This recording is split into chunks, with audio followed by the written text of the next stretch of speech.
Welcome to view point. పశ్చిమ బెంగాల్ రాజకీయాల్లో మమతా బెనర్జీ కంచుగొట్టుగా భావించే అధికారాన్ని బీజేపీ కైవసం చేసుకోవడం రాజకీయ వర్గాల్లో తీవ్ర చర్చకు దారితీస్తుంది. 200కు పైగా స్థానాలతోటి ఈ అద్భుత విజయం వెనుక కేవలం సంప్రదాయ ర్యాలీలు, సభలు మాత్రమే కాకుండా క్షేత్రస్థాయిలో బహుముఖ వ్యూహాలతోటి కూడిన పక్క ప్రణాళిక ఉందని రాజకీయ విశ్లేషకులు అంచనా వేస్తున్నారు.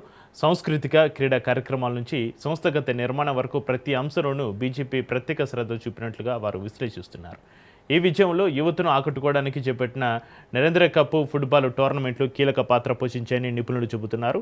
ఈ టోర్నీలో దాదాపు 1200 పురుషుల జట్లు, 253 మహిళల జట్లు పాల్గొన్నాయి. దీని ద్వారా సుమారు 18,000 మంది క్రీడాకారులతో పాటుగా 18 నుంచి 25 ఏళ్ల మధ్య వయసున్న యువతకు బీజేపీ చేరువైంది. అదేవిధంగా వందే మాత్రం 150వ వార్షికోత్సవాన్ని ఒక పెద్ద సాంస్కృతిక ఉద్యమంగా మార్చారు. పాదయాత్రలు, సామూహిక గీతాలాపన, జెండాల పంపిణీ వంటి కార్యక్రమాల ద్వారా లక్షలాది మందిలో జాతీయ భావోద్వేగాలను నింపడంలో పార్టీ సఫలమైందని పరిశీలకులు పేర్కొంటున్నారు.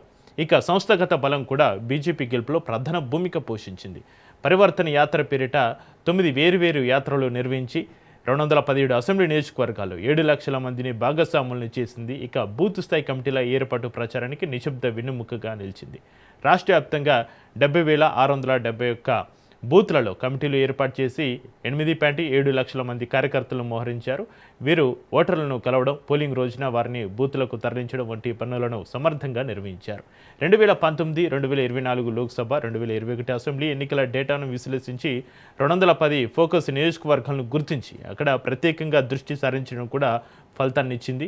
ఇక ప్రభుత్వంపైన వ్యతిరేకతను పెంచడంలోనూ బీజేపీ వ్యూహాత్మకంగా వ్యవహరించింది. కేంద్ర హోంమంత్రి అమిత్ షా స్వయంగా రాష్ట్ర స్థాయి ఛార్జ్షీట్ను విడుదల చేయగా 220 నియోజకవర్గాల్లో స్థానిక సమస్యలతో కూడిన ఛార్జ్షీట్లను ప్రజల ముందు ఉంచారు. మరోవైపు యువ భరోసా కార్డు, మాతృశక్తి భరోసా కార్డు పేర్లతోటి 2 కోట్లకు పైగా రిజిస్ట్రేషన్లు సాధించి యువత, మహిళలకు నేరుగా హామీలు ఇచ్చారు. శ్రీరామ నవమి, హనుమాన్ జయంతి వంటి పండుగల సందర్భంగా 6,250 ప్రాంతాల్లో మతపరమైన ఆధ్యాత్మిక సంస్థలతోటి మమేకమయ్యారు.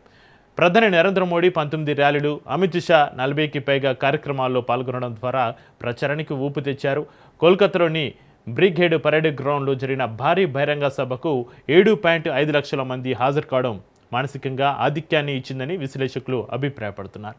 ఈ విధంగా అన్ని వైపుల నుంచి పక్కా ప్రణాళికతోటి చేసిన దాడితోనే బీజేపీ బెంగాల్లో చారిత్రాత్మక విజయం సాధించిందని నిపుణులు స్పష్టం చేస్తున్నారు.